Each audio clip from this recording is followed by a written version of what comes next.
good day and welcome back to WEDCOnomics. I can't even count the number of episodes. We've been on a little bit of a break, but we're back again. And thank you for tuning in. We have another great episode today. We have a returning guest, Jeffrey Johnson. This is entitled A View from Down Under, Part Deux. So, and we promised that in the original interview. So we are back to kind of circle around and kind of come to a conclusion on our discussion. Jeffrey, thanks for coming back up. Appreciate it. No, thank you, Jack. I was looking forward to it. Yeah. Important topics to cover, one in particular today, so it's great. WEDCOnomics is brought to you by Wentworth Economic Development Corporation and Wolfeboro Community TV, and we talk small business because WEDCO, as a mission, helps advise, finance, and promote the small business sector here in the Eastern Lakes region. So this is we're going to continue this small business talk. Jeff, if you would, why don't you just sort of recap where we were in our at our last sit down? That's a great idea. I mean, so the last time we sat down, I think it's probably a month and a half ago, 2 months ago, and we were talking about the similarities and the differences in the overall environment for a small to medium enterprise in Asia Pacific and Australia as opposed to here in New Hampshire. Right. And at first, we immediately said that there's far more things in common than there are not. When we're talking about the leaders, the men and women who are creating startups and in the early stage development of businesses here in New Hampshire or in Singapore or in Australia, we said, first and foremost, they both have this desire to create and build, as opposed to go and seek employment with another company. That in many cases it's about having greater control, not so much control of your team, but rather the control of your work and the outcomes. And this being, of course, the live free or die state, is this desire for independence. And we see that in both in Australia, Singapore, and here in New Hampshire. Among the differences we talked about is the cultural expectations, culture being defined either by society as a whole, but more often than not, one's family and one's friends. And that in those markets, the Asia-Pac markets, there's a clear expectation that men and women, young men and women, will be looking to become entrepreneurs.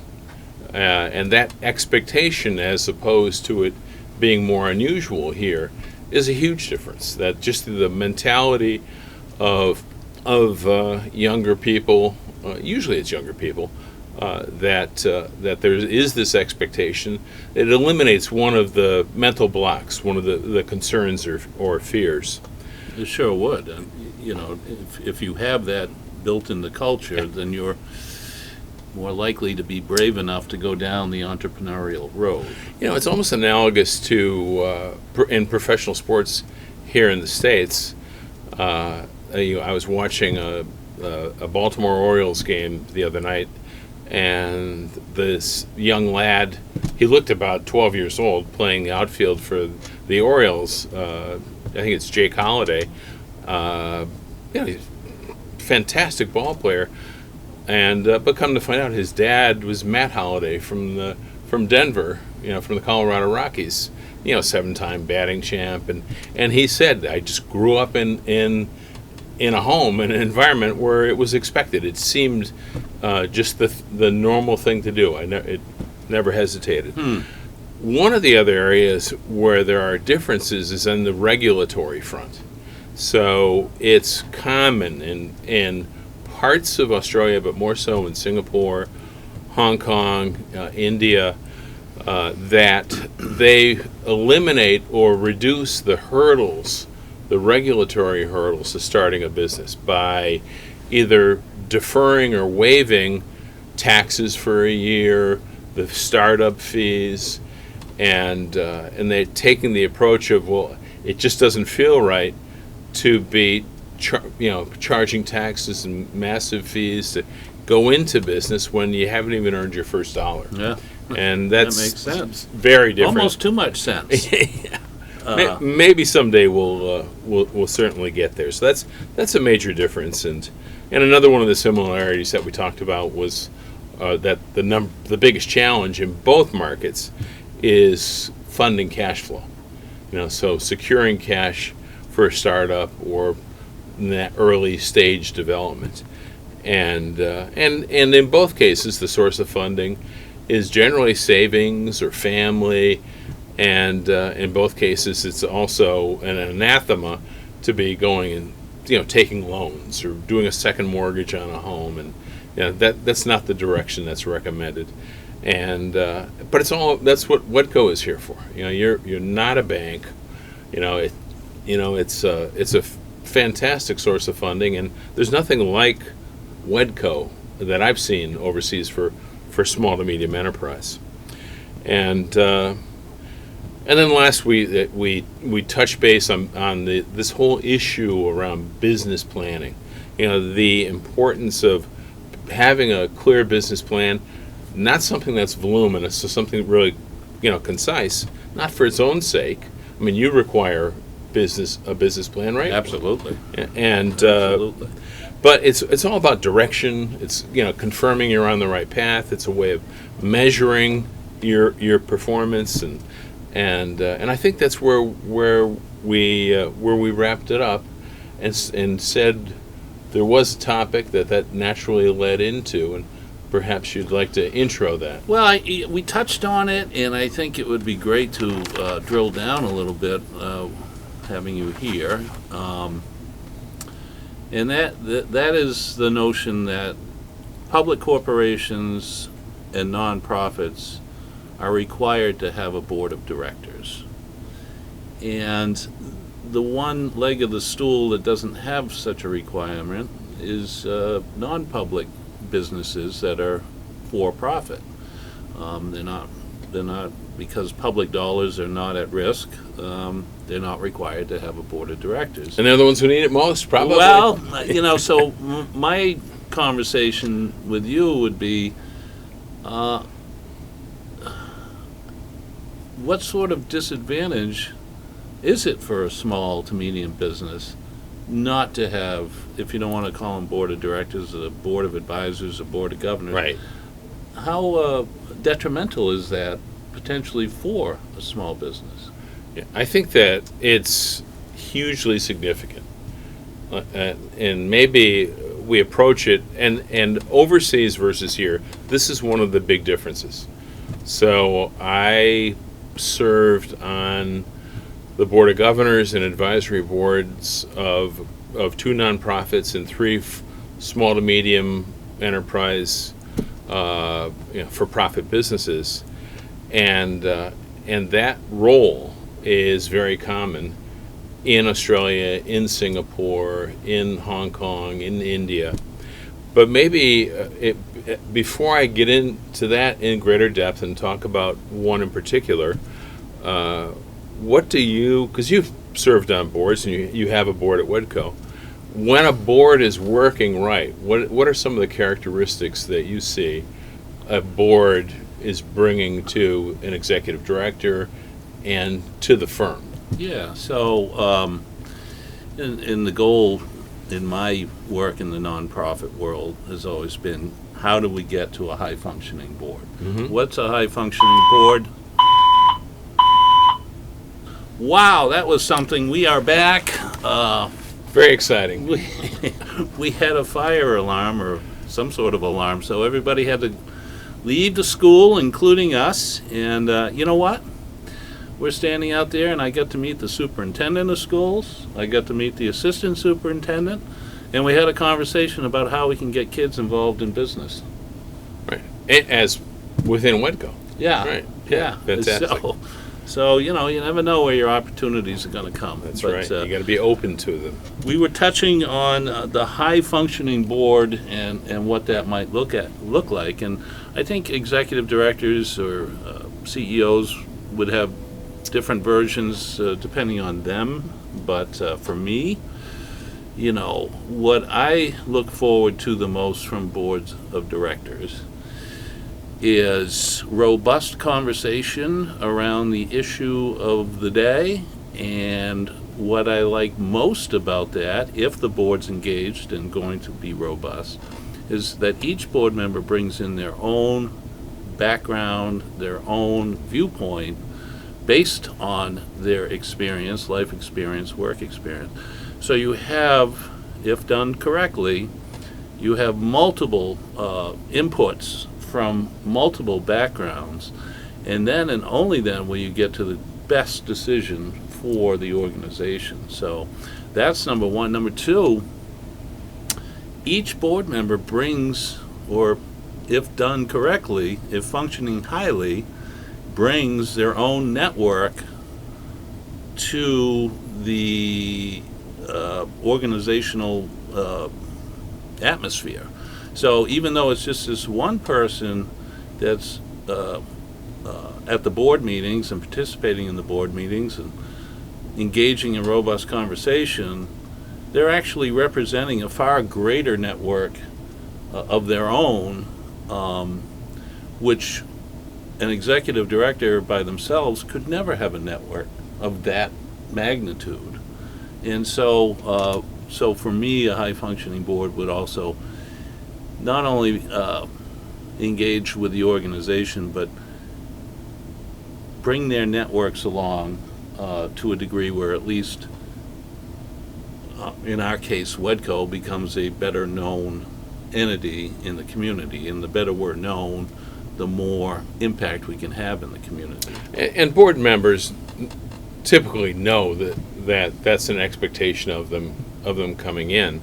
And so the question then becomes, can we bring the benefits of a high-functioning board to a small to medium enterprise? And so I was saying that you don't, outside of the nonprofit, you don't see that very often here in the U.S. and certainly not here in New Hampshire.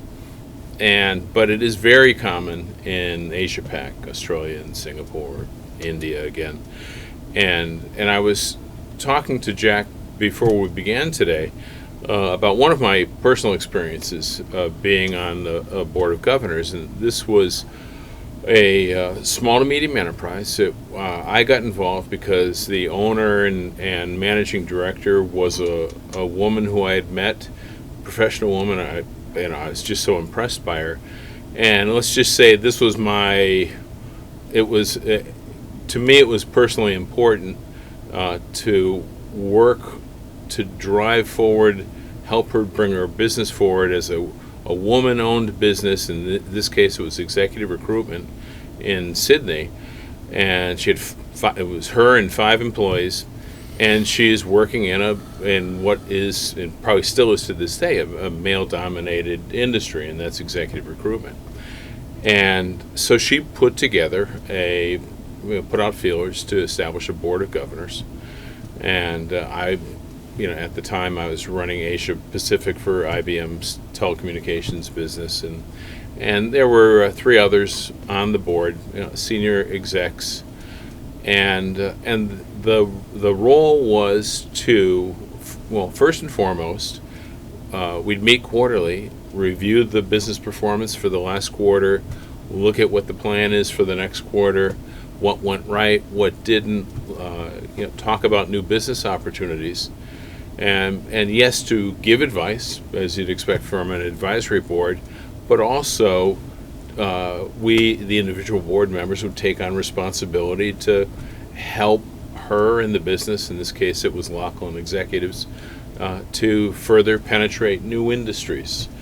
She would, as an example, name a company that she thinks she could serve but doesn't have any relationships there, but one of the members of the board did and made the point of, couldn't guarantee the business, but could get the introduction. So we certainly believe in the importance of the advisory board. I would strongly recommend that every small to medium enterprise in this area consider it. Perhaps I think it'd be best under the leadership of WEDCO, and formulate, recruit and bring in executives to perform that function as not a board of directors, because that has legal implications, liability, and so on, but as a board of governors or as a board of advisors. And it's I think my expectation is that we would discover, just as I did overseas, that there are talented people who would be willing to put in the time to help individuals grow their businesses.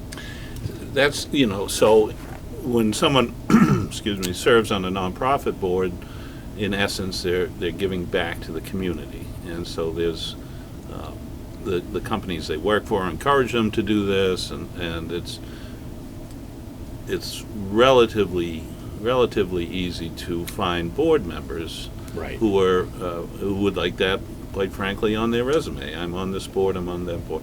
Large corporations pay huge amounts of dollars to board members. Right. It's easy to find. You're not gonna. It's not community service if you're serving as a board of advisors for a for-profit small business, and they're certainly not going to be able to pay exorbitant amount of money, if any at all, for Right. the service. So I wonder what would be the incentive for folks to serve in that role. Yeah.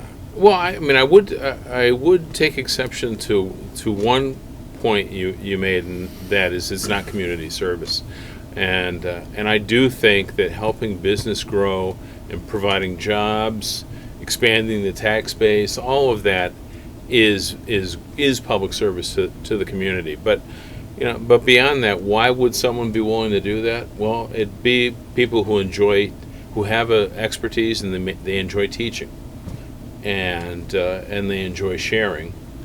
Those who I've seen on advisory boards in the past are also, this is very important, they're looking to have fun, and working together with other executives on a board, trying to help a business grow, it can be so rewarding. In the same way that it was perhaps when they were working full-time, and because most are retired, right, but working full-time within their field. So there's a lot of personal satisfaction and fun to be had. On the compensation side, you're absolutely right. A small business is not in a position to be compensating, advisory board members. On the other hand, I served on an advisory board, a board of governors, for a high-tech firm, and we those of us on the board put an immense amount of time and effort into helping build the IP, and what that executive did was issued pre-IPO stock, and if that venture was a success, then the board of advisors they'd have an asset, right? And that was smart of them to do that, because we felt that there was skin in the game. So there are ways to work around So a it. small business might, at the end of the year, and they determine their net revenue, could set aside a percentage of that for the purposes of compensating or recognizing the board of advisors. They could, especially because they've got a good business plan, as we said in the beginning, that there are measurements, and they can draw a direct line in the measurements between the contribution of board members to the performance of the business. Right. Bringing in new business and so on. And so the next question is really, how do I get it started? What do I do? Because the small business owners who you work with probably don't have experience in building and running boards and so on. And so, in my experience and my recommendation, it would be to actually write roles and responsibilities, very specific of what is expected from the board. How often will we meet? How much time? But really, right down to, as you were saying, perhaps giving introduction to new business opportunities, but very specific. And then that makes the recruitment a little bit easier, because you're sitting down with individuals and saying, like in the case of WEDCO, you might approach someone and say, I've got a company, Acme Tool and Die, and they've got some fantastic technology and a great team, but they really could use some advice. And now you can lay out, for individuals who, if they're on the Board of Governors, then here's the roles and responsibilities. And they're not wondering, what's the expectation of me if I do get involved. You're also, as part of the recruitment, you are answering the question of what's in it for me, in giving up my time and so on.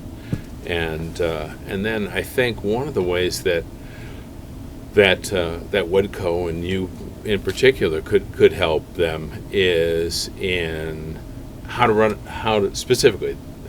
run a board meeting, and a little bit of training there, perhaps even participating in the first meeting or two, and because it's the first few times it's it can be difficult, but with a little bit of support from people like you or from people like myself, I think the approach to building a Board of Governors to support small business that has growth on its agenda can really be successful. We can do that here in the Lakes region. Yeah, and I was kind of thinking over about some of our past clients, and I think some would be suitable for this sort of arrangement, and some don't even bother, right? Because the key is, if you're going to have an advisory board, then you need to be able to take advice. It sounds simple, but it's such a great point. And Jack and I were talking earlier specifically about that the number one consistent reason that either the Board of Governors has failed or a small business has failed, in my experience, has been exactly that, where you gather together a handful of very experienced people who are putting in their time and effort, and the advice they're giving you may not be something that you thought of, or change is uncomfortable to you. And I've seen individuals go in the completely opposite direction, and two things happen. Either the business fails, but one thing always happens: the board walks away. Yeah, this isn't fun. Yeah, you're not going to take my. So that's the challenge that a company owner would have to answer for themselves before going through this effort. Some of that might be a little cultural in nature, as we talk Asia Pac in here, but let's face it, we grew up ignoring the good advice of our parents. And as we know now, they were right all along, but if you didn't ignore their advice, you weren't really you weren't. Right. So that's, taking advice is easier said than done, I think. It's always, I'll admit that I could be better at taking advice. I will admit that. Yeah. But I'm not the only one. No, it's everyone. But if you want to put a dollars and cents measure around the dollar cost benefit of having an advisory board, a Board of Governors, and typically it would be 3, 4, or 5 people. Three could be perfect. Is if they're on a paid consultancy, you're talking people who would probably be on the low end $2,500 a day. And over the period of a year, you could easily be getting $100,000 to $200,000 worth of unpaid free consultancy from some top professionals, and that can make a huge difference in your business. I don't see how it couldn't. Yeah. But to have what we're really basing everything on in this conversation is, how does small business access some great business leaders Right. to help them forward? Right. And I think that as it being a fairly new concept here in New Hampshire, I think it really begins with showing the interest and talking to you, talking to WEDCO, and because I think it would be a fantastic role for WEDCO to actually, the network, I think, already exists, right? But to take the lead in the recruitment. Now, the business owner is fully responsible. They're going to be hand in hand involved in that recruitment, but you're not going to be alone, right? That the support from WEDCO and WEDCO associates like myself would be there to help you through it. Yeah, I mean, and I do want to make mention, we have partners such as the Small Business Development Center who offer free advice, but generally it's getting you started. It's the business plan, it's the 3-year projection. SCORE is out there for retired individuals. So there's some resourcing out there, but we're talking about going to the next level. You got the business off the ground, you got some money because your business plan was good and your 3-year projections were good. Now, how do you get to the next level? And it's, I think you dive even deeper, and that's where you think about a board of advisors or board of governors. Right. Who are, it's specific. There's a set of expectations and responsibilities around it. It's not airy-fairy, getting together for a meeting once a quarter and chewing the fat, right? There are outcome expectations, there's performance expectations on the board, right? And I would say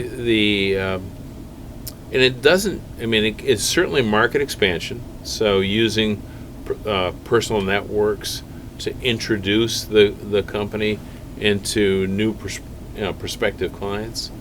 But I've also seen cases where you've got specialists who are in the advisory role who specialize in operations and system analysis, and they're giving real advice on how to improve the functioning of the business as it currently is.